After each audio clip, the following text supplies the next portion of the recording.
Welcome to Essentials Explained. My name is Luke, and today we'll be walking through a standard interviewer-led case interview. This case will be focused on increasing the profitability of a footwear manufacturer, and we'll have a mix of quantitative and qualitative questions to gauge your understanding of common business topics. If you enjoy this content, please like and subscribe, and check out our other consulting content and case interview prep materials on our channel. Our client is Fleek Footwear. They're a US-based manufacturer of casual mid-price leather shoes for both men and women. Their primary distribution channel is selling through department stores with exposure to brick-and-mortar footwear retailers, and they currently do all manufacturing at company-owned facilities in Southeast Asia and are seeking to double profitability in the next 5 years. Our first question is understanding their current profit and expected profit in 5 years. The following information has been provided by the client. They sell into a mature and fragmented market with a market size of roughly $4 billion at retail, with a 50% retail markup from wholesale that is growing at roughly 10% annually.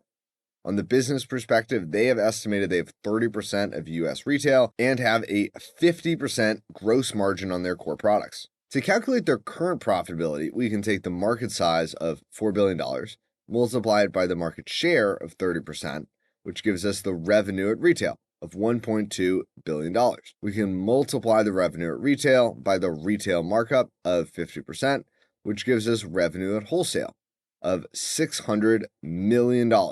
And then take our revenue multiplied by our gross margin, which gives us a $300 million gross profit for our client. If we want to understand the profitability in year 5, we can take the current gross profit and simply multiply it by the market growth rate for each year. So this would imply a $330 million gross profit in year 1, $363 in year 2, all the way down to a gross profit of $483 in year 5. I have rounded these numbers to make the math slightly easier. So the answer to our first question is our gross profit in year 0 is $300 million. Our gross profit in year 5 is expected to be $483 million. And while that is the direct question that has been asked, it is favorable to be able to put this growth in some kind of context and be able to say that gross profit is expected to grow by roughly 60% in the next 5 years. And an even better answer would tie into the strategic implications for our case, and would be able to say that Fleek Footwear must identify strategic initiatives to reach their profitability target.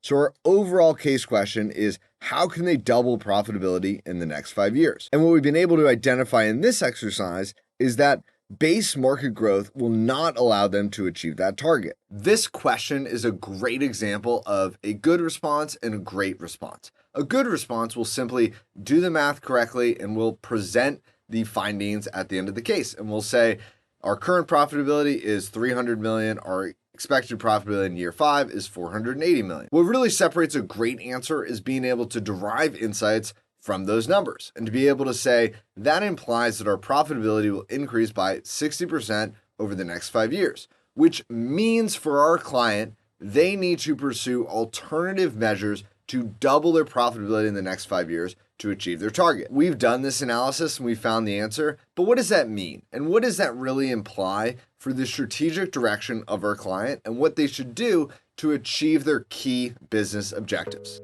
Question 2, our client has invested significantly in optimizing their cost structure. What revenue initiatives should they consider? So this question is asking you to brainstorm a list of number of options. Your interviewer has told you they don't want to look at cost, so they really just want a list of different revenue initiatives. Let's walk through what these revenue initiatives could be, an example of a number of different revenue initiatives you could potentially present. They could consider pricing, so opportunities to increase pricing on their existing products, product line expansion, creating new designs or styles that appeal to market trends, product adjacencies, so expansion into new product types with similar manufacturing capabilities, channel expansion, build new channels to go to market, so could you sell through e-commerce wholesalers, direct-to-consumer. Big bonus here if you mention margin uplift on direct-to-consumer and margin differences across different channels, as you don't need to pay the retailer markup. You can consider geographic expansion, so establish presence in international markets outside of the US. Finally, private label manufacturing. So could you manufacture private label shoes for a retailer that would not have the Fleek footwear brand, but would utilize your existing manufacturing capacity? Question 3. Our client has identified 2 areas of interest: leather accessories, wallets, handbags, and high-end leather shoes. They've gathered initial data on opportunities and would like to understand the pros and cons of each opportunity. The easiest way to compare these 2 opportunities is to build a table of key questions on the market, competitive landscape, customers, and company capabilities to understand which of these options will better help us achieve our objective of doubling profitability in the next 5 years. So when we think about the market, what is the market size? Is there significant runway for penetration? Leather accessories is a large market, with high-end leather shoes being slightly smaller, so less potential runway in high-end leather shoes. Both players generate attractive gross margins that are similar to our core product suite. The market growth rate on leather accessories is low single digits of 3%, where the market growth rate for high-end leather shoes is quite high. Our competitive landscape in leather accessories is fragmented and very addressable, giving us a right to win in that market, where high-end leather shoes is very concentrated within 3 major brands, which will prove more difficult to enter. Our customers for both products are the same, that they are sold through department stores. Our high-end leather shoes may have more overlap with specialty brick and mortar retailers, but both of these customers have significant cross-sell opportunities. When we think about how our end customers would perceive these brands in the market, well, we don't have an existing perception in leather accessories. It'd actually be quite difficult to break into high-end leather shoes, as we have a reputation of being a casual shoe retailer, and it's very difficult to trade up and convince customers that a mid-market brand is now a luxury brand. Finally, are there any capital investments necessary to enter? My assumption is leather accessories would require additional investment or capability building, as opposed to high-end leather shoes, which likely has some overlap with your existing products. So the final conclusion of this case: the CEO pulls you aside or finds you in the elevator and says, "What should we do to double our profitability in the next 5 years?" Your answer will be one of these 2 adjacencies. It will either be to enter into leather accessories or enter into high-end leather shoes. Your answer could be either of these, and it doesn't matter which one you pick. What matters is, can you present this information in a way that makes common logical sense and you have key facts to support your argument? I will walk through how you can present either one of these options with the facts you have gathered so far in the process. And as long as you have a logical foundation to your thinking, you can present any answer you want. If you were to advocate for leather accessories, you might highlight that there is a large addressable market that generates attractive margins, that there is a fragmented competitive landscape with low barriers to entry, and then finally, you have the same customers as your core product, department stores. So it would allow for cross-sell opportunities and lower customer acquisition costs to get your products into stores. If you were to advocate for high-end leather shoes, you may highlight that this is a high-margin industry with an attractive double-digit growth rate, which would be especially beneficial for your profitability target in 5 years. You could also highlight that the customers are the same as your core product, similar to leather accessories, and that there are limited capital investments necessary to enter, as the company likely has significant overlap with in-house capabilities. Well, there really is no right answer here. My personal perspective is that high-end leather shoes is more attractive.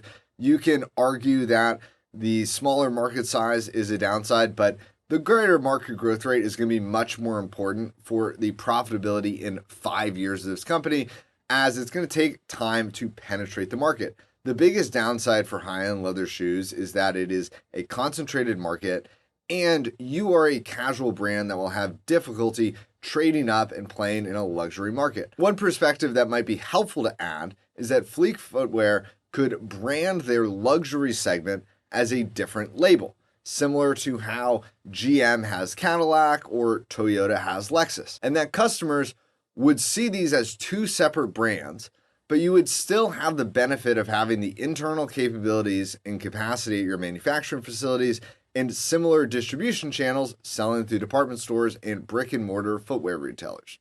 This is a great example of bringing in business analogies that show you're able to make connections and understand the business concepts to make your answer just that much stronger.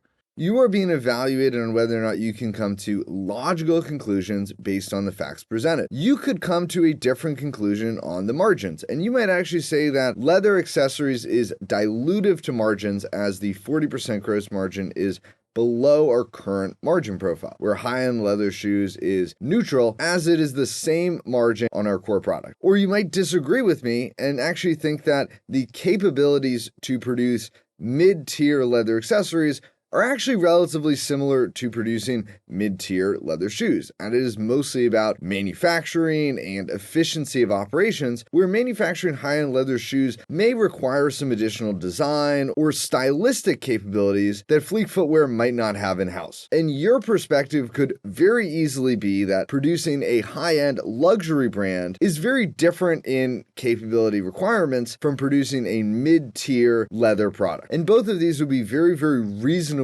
conclusions to arrive at. And you could very easily disagree with my conclusion from the case or how I've laid out this table. But the intent is to lay it out in a structured way that is easy to communicate and discuss with your interviewer, not to arrive at one specific answer that the interviewer is checking for.